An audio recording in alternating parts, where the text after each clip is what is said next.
Hello বন্ধুরা, বাঁধাকপির সবজি আমরা অনেক বাড়িতে রান্না করেছি। তো আজকের আমি বাঁধাকপি এবং মটরশুঁটির একটা স্পেশাল সবজি আপনাদের সামনে আমি শেয়ার করতে চলেছি। আপনারা ভিডিওটি শেষ পর্যন্ত সঙ্গে অবশ্যই থাকবেন, আর এভাবে একবার তৈরি করে খেয়ে দেখবেন, সারা জীবনের স্বাদ মুখে লেগে থাকবে। তো আমি এখানে একটা আস্ত পুরো বাঁধাকপি নিয়েছি। তো বাঁধাকপিটাকে আমি ছোট ছোট টুকরো করে কেটে নেব।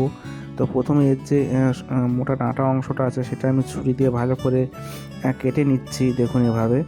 এবং আপনাদের ইচ্ছা অনুযায়ী আপনারা এর কাটিংটা দিতে পারেন, যেমন ইচ্ছা আপনারা কাটিংটা করবেন। আমি একটু বড় বড় করে কাটিং করে নিয়েছি। তো বাঁধাকপিটা কাটা আমার পুরোপুরি হয়ে গেছে। একটু 1 চামচ নুন আমি দিয়ে দিচ্ছি একটা পাত্রে নিয়ে, এবং একটু জল দিয়ে জাস্ট এটাকে ভালোভাবে আমি একটু ধুয়ে নেব। বাঁধাকপিটা একটু সফট হবে। তো বাঁধাকপিটা ধোয়া আমার এখানে হয়ে গেছে। আর দেখুন, আমি এখানে 200 গ্রাম পুরো একদম সতেজ মটরশুঁটি আমি এখানে নিয়ে নিয়েছি। এখানে 2খানা টমেটো এবং একটা পেঁয়াজ আমি ব্যবহার করব। তো টমেটোগুলোকে আমি এমনি নর্মালভাবে কেটে, আর তার সঙ্গে 3টে কাঁচা লঙ্কা আমি দিয়ে এটাকে পেস্ট করে নেব। তো দেখুন, টমেটো এবং কাঁচা লঙ্কার পেস্ট আমার এখানে হয়ে গেছে। আর পেঁয়াজটাকে আমি পুরোপুরি কুচি কুচি করে কেটে নিয়েছি, এবং একটু আদা এবং রসুন আমি কুচি কুচি করে কেটে নিয়েছি। তো আদা রসুনটা আপনারা পেস্ট করেও নিতে পারেন, কোনো অসুবিধা হবে না। কড়াইতে আমি এখানে সরিষার তেল আমি ব্যবহার করেছি। আপনারা যে কোনো তেল ব্যবহার করতে পারেন। তো এখানে তেল গরম হলে আমি এক চামচ, ছোটো চামচের আমি ধনিয়া দিয়ে দিয়েছি, 1 চামচ আমি জিরে দিয়ে দিয়েছি, আর 1 চামচ আমি মৌরি দিয়ে দিয়েছি, আর এটা 1 চামচ, হাফ চামচ জোয়ান আমি দিয়ে দিলাম। আর একটু টেস্টের জন্য আমি হিং ব্যবহার করেছি, আর হাফ চামচের একটু কম কালো জিরে আমি ব্যবহার করেছি জাস্ট ফোড়নে।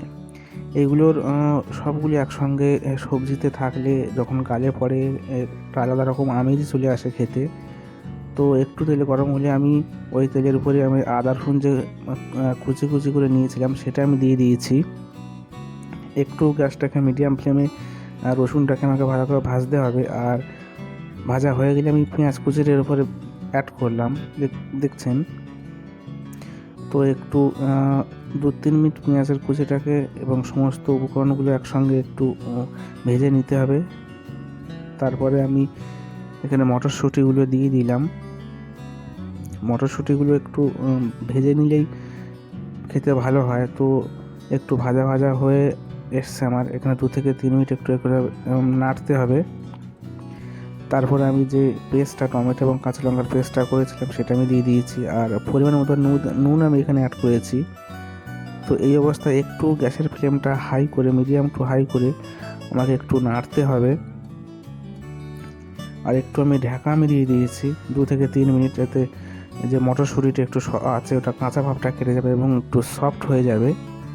তো মটরশুঁটিটা আমার একটু বয়েল হয়ে গেছে এখানে। তো এখানে মশলা দেওয়ার পালা। তো হাফ চামচ আমি হলুদ দিয়ে দিয়েছি, হাফ চামচ আমি রেড চিলি পাউডার দিয়ে দিয়েছি, হাফ চামচ আমি ধনিয়া পাউডার এবং হাফ চামচ জিরার পাউডার দিয়ে দিয়েছি, আর হাফ চামচ কসুরি মেথি। তো সমস্ত মশলাগুলো আমি সবজির সঙ্গে একটু ভালোভাবে নেড়ে নেবো এভাবে। তো দেখুন, মশলাটা পুরো শুকনো শুকনো একদম ঝুরঝুরে একটা হয়ে গেছে। তো এখানে এই অবস্থা আমার যে বাঁধাকপিটা আমি কেটে নিয়েছিলাম সেটা আমি এখানে দেবো আস্তে আস্তে। তো এখানে যেহেতু কড়াটা ছোটো আছে, তো প্রথমে আমি বাঁধাকপি পুরোপুরি দেবো না, হাফ আমি দেবো। তারপরে এই বাঁধাকপিটা একটু নরম হয়ে গেলে এর আয়তনটা একটু কমে যাবে, তারপরে আমি বাকিটা ব্যবহার করব। তো দেখুন, দ্বিতীয় ভাগে আমি পরের কাটিং বাঁধাকপিগুলো দিয়ে দিলাম। এই অবস্থায় একটু গ্যাসের ফ্লেমটা পুরোপুরি হাই দিতে হবে, যাতে বাঁধাকপিগুলো খুব তাড়াতাড়ি নরম হয়ে যায়। তো দেখুন, অলমোস্ট এখানে আমার বাঁধাকপিগুলো পুরোপুরি অনেকটাই সিদ্ধ হয়েছে। তো আমি এখানে 4 থেকে 5 মিনিট আমি ঢাকা দেব। তো আরও আমার এখানে পুরোপুরি একদম সিদ্ধ হয়ে গেছে বাঁধাকপিটা এবং মটরশুঁটি যেটা ছিল পুরোপুরি। তো এরকম করে একবার বাড়িতে আপনারা অবশ্যই দেখবেন। এমনি তো নর্মাল প্রসেসে আপনারা অবশ্যই বাঁধাকপির চচ্চড়ি খেয়েছেন, তো এটা একবার করবেন, এবং রুটি পরোটা সবার সঙ্গে খেতে খুবই মজা লাগবে। তো হওয়ার একদম আগে আমি একটু বাটার 1 টুকরো আমি দিয়ে দিয়েছি, আর একটু ধনিয়া পাতা আর হোমমেড যে গরম মশলা হয় সেটা আমি ব্যবহার করেছি। আপনারাও দোকানের মশলা ব্যবহার করতে পারেন, কোনো অসুবিধা নেই। বাটারটা দেওয়ার জন্য টেস্টটা খুবই সুন্দর হবে। তো আমার এখানে অলমোস্ট এই যে বাঁধাকপি এবং মটরশুঁটির সবজিটা অলমোস্ট পুরোপুরি দেখুন আমার এটা তৈরি হয়ে গেছে। এটা রুটি, পরোটা, নান সবার সঙ্গে খেতে পারবেন, কোনো অসুবিধা নেই। তো ভিডিও ভালো লাগলে অবশ্যই লাইক করবেন, সাবস্ক্রাইব করবেন এবং আমার সঙ্গে থাকার জন্য অসংখ্য ধন্যবাদ।